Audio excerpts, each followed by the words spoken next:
पछिल्लो 24 घण्टामा देशभर थपिए 7,220 जना कोरोना संक्रमित, थप 185 जनाको मृत्यु। विप्लवको आरोप, कुर्सी जोगाउन कसैलाई खुसी पार्न नागरिकता बाँडियो। गुल्मी पत्रकार महासंघले अक्सिजन प्लान्ट स्थापना गर्न 60 लाख बजेट दिने। शिक्षा मन्त्रीको आदेश, एसी र कक्षा 12 को परीक्षा छिट्टै निर्णय गर्दै सरकारको नयाँ आदेश, निषेधाज्ञा उल्लङ्घन गर्नेलाई 1 वर्ष कैद र 5 लाख रुपियाँ जरिमाना तोक। कोरोना कहर बीच शेयर बजारको दैनिक नयाँ कीर्तिमान कायम। खोपको अभाव भएपछि दोस्रो डोज दिन समय लम्बियो, स्वास्थ्य मन्त्रालयको भनाई। स्वास्थ्य उपकरण थप्ने सरकारको तयारी, 4 हप्तापछि कोरोना घटाउने निर्णय। महाधिवक्ताको दाबी, नागरिकता सम्बन्धी अध्यादेश संविधान अनुसार नै आएको हो। प्रतिष्ठानले दियो अस्पताल एम्बुलेन्स। भोलिदेखि देशमा हावाहुरी र भारी वर्षाको सम्भावना, सावधानी अपनाउन सुझाव। अदालत समक्ष विपक्ष नेताको माग, संसद पुनर्स्थापना र प्रधानमन्त्रीमा देउवाको नियुक्ति। कोरोना विरुद्ध लड्न प्रणालीमा सरकारले झन्डै 1 अर्ब बजेट छुट्यायो। गगन थापाको आरोप, अहंकारी प्रधानमन्त्रीको कारण पटक पटक अदालत गुहार्न पर्ने अवस्था आयो। कोरोना रोकथाम र नियन्त्रणका लागि भोलिदेखि सरकारले 71 जिल्लामा थप कडाई लकडाउन र आउँदो दशैँसम्म लकडाउन लम्बाउने र देशभर सङ्कटकाल लगाउने सरकारको यस्तो छ तयारी। बन्दाबन्दी भए पनि खाद्यान्न, औषधि र अक्सिजनका पसलहरू सुचारू हुने र बन्दाबन्दीमा खाद्यान्न औषधिमा कालो बजारी गर्नेलाई सरकारी अनुगमन टोलीले छानबिन गरी कडा कारबाही गर्ने। दशबिन कोरोना महामारीकै समयमा चर्चित पत्रकार रवि लामिछाने गरिब दुखी जनताको भगवान बने। विभिन्न ठाउँमा अस्पताल निर्माण गरी जनतालाई फ्री सेवा। नेपालको छिमेकी देश भारतमा एकै दिनमा 5 लाख भन्दा बढीमा कोरोना संक्रमित, 4,000 भन्दा बढीको मृत्यु। भारतको अवस्था निकै चिन्ताजनक।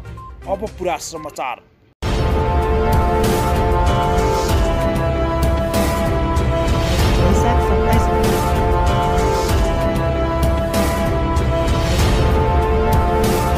दर्शकबिन नमस्कार, तपाईलाई स्वागत छ हाम्रो च्यानल हिउचुली खबर टिभीमा। दर्शकबिन हाम्रो च्यानललाई अहिलेसम्म सब्स्क्राइब गर्नुभएको छैन भने सब्स्क्राइब गरी नजिक रहेको बेल आइकन दबाई हामीसँग जोडिनुहोला।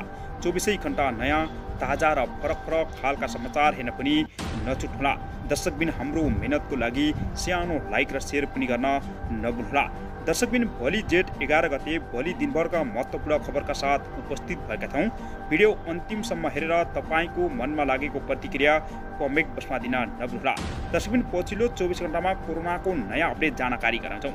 दर्शकबिन पछिल्लो 24 घण्टामा देशभर 7,424 जनामा कोरोना संक्रमित देखा परेको छ भने 185 जनाको मृत्यु भएको छ।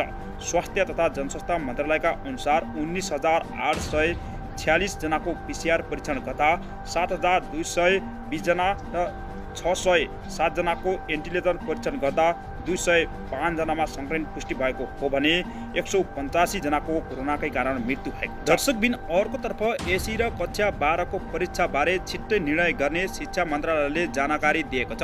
शिक्षा विज्ञान तथा प्रविधि मन्त्री कृष्ण गोपाल श्रेष्ठले यो वर्षको एसी परीक्षा र भौतिक रूपमा गर्ने सम्भावना न्यून रहेको बताएका छन् भने एमाले निकट विद्यार्थी संगठन अनेरासो ब्यूको सोमबार ज्ञापन पत्र बुझ्ने क्रममा मन्त्री श्रेष्ठले यस्तो जानकारी दिएका हुन्।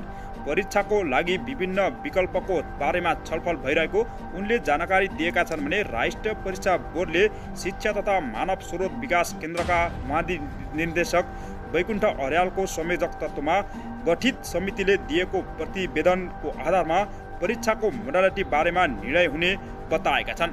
संगठनका अध्यक्ष एवं महर सहितको टोलीले मन्त्री श्रेष्ठलाई 13 बुँदे ज्ञापन पत्र बुझाएको छ भने यो क्रममा मन्त्री श्रेष्ठले एसी र कक्षा 12 को परीक्षाको विषय मन्त्रालयले 3 महिनाभित्र जानकारी दिने उल्लेख गर्दै सबै परीक्षाको विषयमा चाँडै निर्णय गर्ने बताएको छ। दर्शकबिन अर्कोतर्फ नेताचन्द्र विप्लवको आरोप, सरकारले कुर्सी जोगाउन र कसैलाई खुसी पार्न नागरिकता बाँडेको बताएका छन्। नेताचन्द्र विप्लव नेतृत्व नेपाल कम्युनिस्ट पार्टी नागरिकता सम्बन्धी अध्यादेश फिर्ता लिन पनि माग गरेका छन्। महासचिव विप्लवले विज्ञप्ति जारी गर्दै हरेक नेपाली नागरिकले सहज ढङ्गले आफ्नो देशमा नागरिकता पाउनु जन्मसिद्ध अधिकार भए पनि सत्ता सङ्कट टार्न ल्याइएको भन्दै फिर्ता लिन माग गरेका छन्। दर्शकबिन अर्कोतर्फ अस्पतालमा अक्सिजन प्लान्ट स्थापना गर्न पत्रकार महासंघ गुल्मीले गुल्मी अस्पताललाई 60 लाख प्रदान गरेको छ।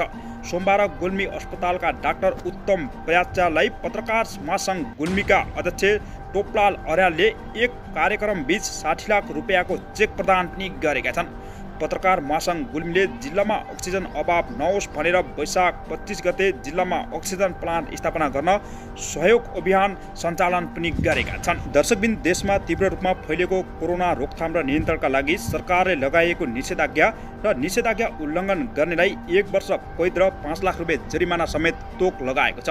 जिल्ला प्रशासन कार्यालय काठमाडौँले कोभिड-19 सङ्कट व्यवस्थापन सम्बन्धमा व्यवस्थापन गर्न बनेको अध्यादेश 2078 को प्रावधान विपरीत कुनै काम गर्न बाधा पुर्याउनेलाई 1 वर्ष कैद र 5 लाख रुपियाँ जरिमाना हुने सजाय तक लगाएको छ। दर्शकबिन अर्कोतर्फ कोरोना महामारीकै बीच शेयर बजारले दैनिक रूपमा नयाँ कीर्तिमानहरू बनाइरहेको छ। यो क्रमले सोमबार पनि निरन्तर पाएको छ। शेयरको दोस्रो बजार मापन नेप्से परिसूचक 3.4 अङ्कको बढोत्तरीका साथ ऐतिहासिक उचाइ 2823.5 मा पुगेको छ भने नेप्सेले चुमेको यो हालसम्मकै कीर्तिमानको उचाइ रहेको र कीर्तिमान उचाइमा पुगेको बजारमा सोमबार अहिलेसम्मकै सर्वाधिक रकमको कारोबार भएको बताएको छ। दर्शकबिन स्वास्थ्य मन्त्रालयको भनाइ अनुसार खोप अभाव भएपछि दोस्रो डोज दिने समय लम्बिएको बताएको छ।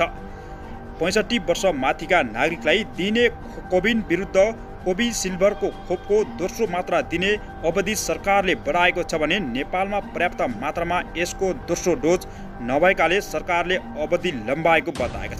गत फागुन 23 गतेबाट कोभिसिल्ड खोपको पहिलो डोज लगाएकाले दोस्रो मात्रा लगाउने समय पनि नजिकिँदै आउँदा यो नेपालमा पर्याप्त नभएकै कारण यो डोज लगाउन समय लम्बाएको बताएको छ। दर्शकबिन अर्कोतर्फ स्वास्थ्य उपकरण थप्ने सरकारको तयारी रहेको 4 हप्तापछि सङ्क्रमण हत्तै घटाउने तयारीमा रहेको बताएको छ।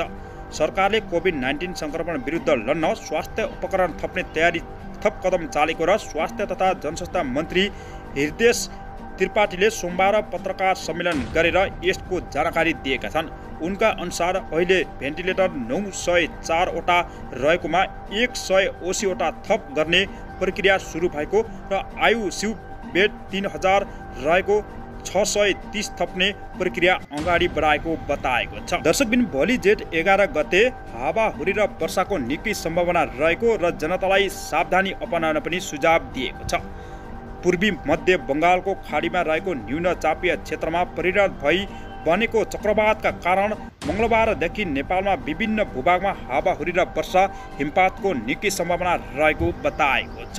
दर्शकबिन अर्कोतर्फ देशमा तीव्र रूपमा फैलिएको कोरोना महामारी नियन्त्रण र रोकथामका लागि सरकारले भोलिदेखि 71 जिल्लामा थप कडाई लकडाउन गर्ने र देशभर सङ्कटकाल लगाउने आउँदो दशैँसम्म लकडाउन लम्बाउने सरकारको यस्तो छ तयारी। दर्शकबिन लकडाउन भए पनि खाद्यान्न औषधि र अक्सिजनका पसलहरू सुचारू हुनेका भएका छन् भने बन्दाबन्दीमा खाद्यान्न औषधि र अक्सिजनमा कालो बजारी गर्ने व्यवसायलाई 6 महिना जेल र 50,000 जरिमाना समेत तोक लगाएको छ। दर्शकबिन देशमा तीव्र रूपमा कोरोना महामारी फैलिएकै समयमा चर्चित पत्रकार रवि लामिछानेले देशका विभिन्न ठाउँमा अस्पताल निर्माण गरी गरिब दुखी जनताको निःशुल्क सेवा गरेका छन् भने जनताको भगवान रूपी पनि काम गरेका छन्। नेपालको छिमेकी देश भारतमा तीव्र रूपमा फैलिएको कोरोना महामारी